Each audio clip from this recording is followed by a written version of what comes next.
Hello.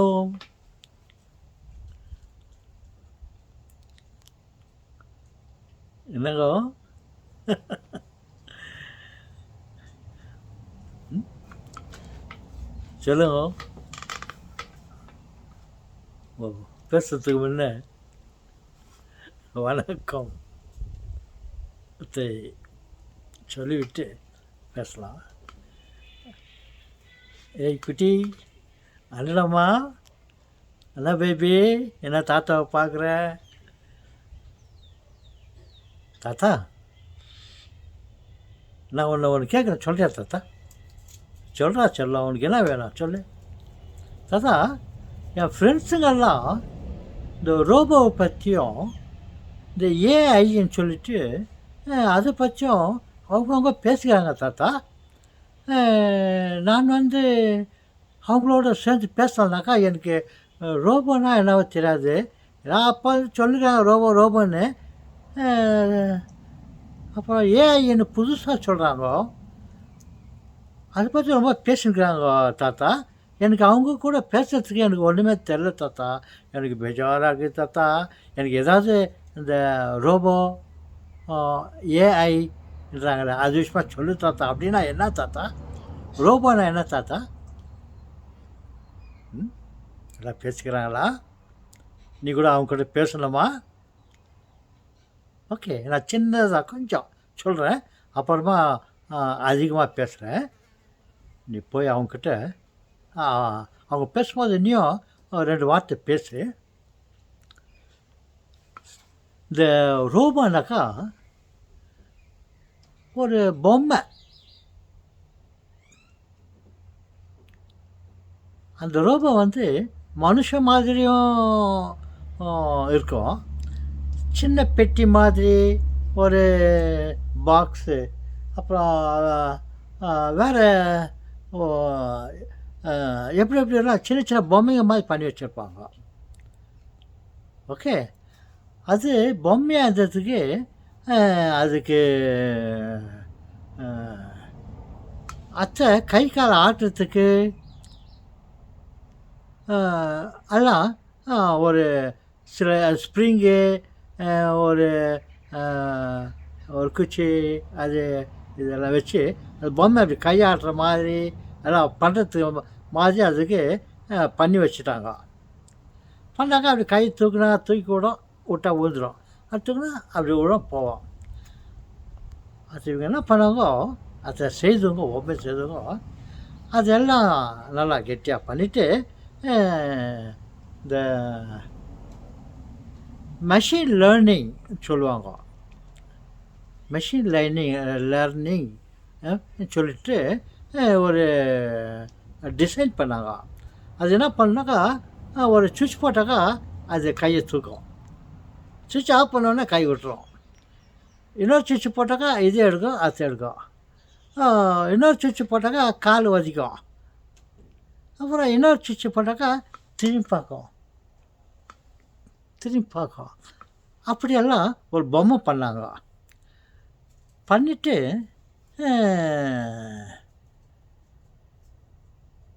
அதுக்கு சுவிட்சு போட்ட உடனே அதுவே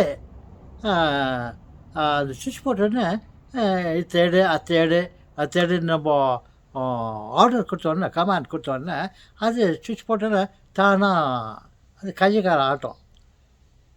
கையை காலை தான் ஆட்டும். நம்ம என்ன பண்ணி வச்சுக்கிறோம் அதே மாதிரி தான் அது பண்ணோம். அப்புறமா பார்த்தாங்க, நம்ம சுவிட்ச் போட்டால் தான் அது கை காலை ஆட்ட சொன்னால் தான் அது ஆடுது, அப்புறம் நின்றுது. நம்ம சொன்னால் தான் அது செய்யுது. அதை அப்படியே அதுவே பண்ணுற மாதிரி பண்ணலான்னு சொல்லிவிட்டு வேறு மெஷினில் கொஞ்சம் டெவலப்மெண்ட் பண்ணிவிட்டு வேறு மாதிரியெல்லாம் கொஞ்சம் நல்லா அழகாக பண்ணிவிட்டு அது பேசுகிற மாதிரி, நடந்து போகிற மாதிரி, அது போய் எடுத்துன்னு வர்ற மாதிரி, இது எடுத்துன்னு வர மாதிரி, இதை போய் அதை அங்கே வச்சுட்டு வரனாக்கா அது போய் வச்சுட்டு வரோம். அது போய்ட்டு அந்த லைட்டு சுவிட்ச் ஆஃப் பண்ணிட்டு வானாக்கா அது போய் பண்ணிட்டு வரோம். இப்படி இருந்துச்சு. அப்புறம் இவங்க உக்காந்துன்னு எப்போதும் சுவிட்ச் போட்டுன்னே சொல்லின்னு இருக்க முடியாது. ப்ரோக்ராம் பண்ணிட்டு விட்டாக்கா, அது அவள் தான் பண்ணோம். அப்புறம் அந்த என்ஜினியர் எல்லாம் என்ன பண்ணாங்கோ, அ அதுவே போயிட்டு சுவிட்ச் போடணும். அதுவே போயிட்டு பண்ணோம். அந்த சுவிட்சு போய் ஆஃப் பண்ணுன்னு நம்ம சொல்லக்கூடாது. அந்த லைட் எரிஞ்சுன்னுக்கிறத பார்த்தா, ஓ லைட் எரியுதே, லைட்டு கரண்ட்டு வேஸ்ட் ஆகும், போய் இப்போ ஆஃப் பண்ணோம் சொல்லிட்டு லைட் எரிஞ்சிருந்தால் அதே போய் ஆஃப் பண்ணோம். இந்த வீட்டில் இருட்டாக இருந்துச்சுன்னா அது போய்ட்டு லைட் போட்டு விடும். அப்போ வீடு வெளிச்சமாகுதா. இதே மாதிரி அப்புறம் அந்த வீடெல்லாம் ஏதாவது டர்ட்டியாக இருந்துச்சாக்கா அந்த துடைப்பம் எடுத்து அந்த வீட்டெல்லாம் அது க்ளீன் பண்ணும்.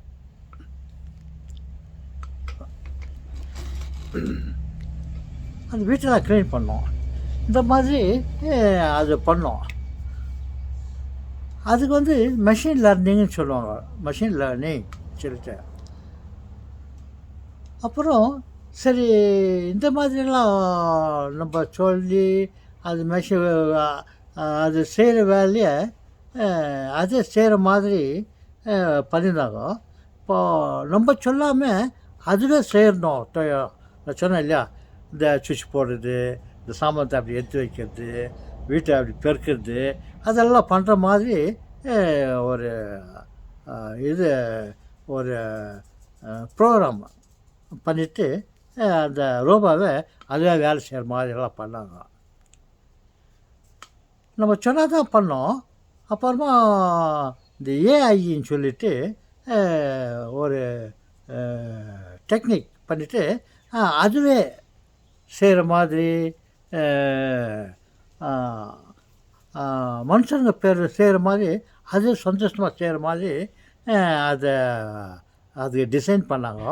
அதுக்கு தான் ஏஐன்னு சொல்லுவாங்க.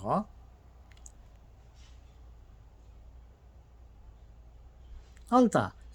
ஏஐனாக்கா அந்த அந்த பொம்மை வந்தது என்ன பொம்மை அது, ரோபோ இல்லை. அந்த ரோபோ வந்து முதல்ல வெறும் அப்படியே பொம்மை மாதிரி இருந்துச்சு. அப்புறம் நம்ம ஒரு ஆர்டர் கொடுத்தாக்கா அது போய்ட்டு எடுத்து வைக்க அது வைக்க எடுத்து வைக்கணும். அப்புறமா நம்ம சொல்லாமல் அதுவே செய்கிற மாதிரி ஒரு டிசைன் பண்ணியிருந்தாங்க. அந்த டிசைன் பண்ணிட்ட பிறகு அதுவே போவோம், அதுவே எடுக்கும். என்ன மனுஷனெல்லாம் நம்ம என்ன வேலை செய்கிறோம் அது மாதிரி அதுவே செய்யும். அதுதான் ஏஐ சொல்கிறது. நான் அது விஷயமாக இன்னும் கொஞ்சம் க்ளீனாக நான் அப்புறமா சொல்கிறேன். இப்போ நான் ஜாஸ்தி சொன்னாக்கா உனக்கு கன்ஃபியூஸ் ஆகும். ஓகே, ரோபோனாக்கா இந்த பொம்மைகளை செய்தாங்க. அந்த பொம்மைகளை வந்து இரும்பு, பித்தளை, அலுமினியம், பிளாஸ்டிக்கு, வுட்டு, இந்த மெட்டீரியல்களில் ஒரு பொம்மை பண்ணிவிடுவாங்க. கை கால் மாதிரியெல்லாம் பண்ணிவிட்டு எல்லாத்தையும் ஃபிக்ஸ் பண்ணிட்டு ஒரு பொம்மை பண்ணுவாங்க. அது ரோபோ. அப்போ அந்த ரோபோ வந்து சின்ன சின்ன வேலையெல்லாம் நம்ம சொல்கிற வேலையெல்லாம் செய்யுமே. அது வந்து அந்த ரோபோ அந்த ரோபோ அந்த வேலையெல்லாம் நம்ம சொல்கிற மாதிரி செய்யும். இன்னும் கொஞ்ச நாள் இந்த ஏஐனாக்கா அந்த ரோபோவிலேயே சில டெக்னிக்கெல்லாம் பண்ணி நம்மளாம் என்ன பண்ணுறோம், எடுக்கிறோம், வைக்கிறோம், நல்லது கெட்டதெல்லாம் பண்ணுறோம் இல்லையா. அதே மாதிரி அதுவே சந்தோஷமாக செய்கிற மாதிரி ஒரு டிசைன் பண்ணிவிட்டு அதுக்கு ஏஐன்னு பேர் வச்சுட்டாங்க. ஏஐனா என்ன? Artificial intelligence. என்னது? ஆர்டிஃபிஷியல் இன்டெலிஜென்ஸு சொல்லுவாங்க. அதுக்கு தமிழில் என்ன சொல்லுவாங்கன்னா செயற்கை நுண்ணறிவு அப்படின்னு. சரி, அவ்வளோ போதும். அவங்க என்ன சொல்கிறாங்களோ இதை வச்சு நீ அண்டர்ஸ்டாண்ட் பண்ணிக்குவேன். அப்புறம் நீ கூட சொல்லு அவங்கக்கிட்ட. இப்போது ஏஐனாக்கா அதுவே திங்க் பண்ணி அதே குட் பேட் எல்லாம் அதே செய்யும். மனுஷங்களாம் செய்கிற மாதிரியே அதுவே செய்யும். அதுதான் ஏஐ. நீயும் சொல்லு. ஓகே, நான் அப்புறமா இன்னும் கொஞ்சம் க்ளீனாக சொல்கிறேன். நீ சின்ன குழந்த, உனக்கு அதிகமாக சொன்னால் நான் முதல்ல சொன்னதை இப்போ மறந்துடுவேன். ஓகே, இவ்வளோ போதும். ஓகே, போய் அவங்கக்கிட்ட போய் நின்றுன்னு அவங்க என்னென்ன பேசுகிறாங்க பார்த்துட்டு